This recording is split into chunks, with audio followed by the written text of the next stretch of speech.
ఇంకోటి ఇట్లా అయిపోయింది. కింద పెట్టుండి నువ్వు పాగరా కిందనంట పెట్టు.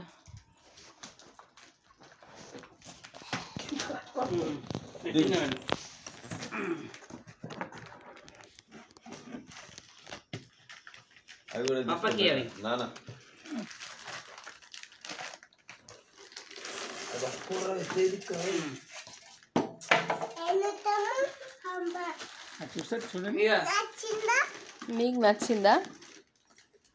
అమ్మో గిన్నె తీసిన అవే red colour. Red colour red colour వచ్చిందా? వావ్ అంటుంది. అదే అమ్మో రెడ్ కలర్ వచ్చింది. ఏంది mummy? Rice cooker rice cooker వచ్చిందా? అది పెట్టాక పెట్టాలి. అది పెట్టు అన్నం స్పూన్ గిన్నె పెట్టినాక గిన్నె పెట్టు. అడుగుతల 2 ఉన్నాయి.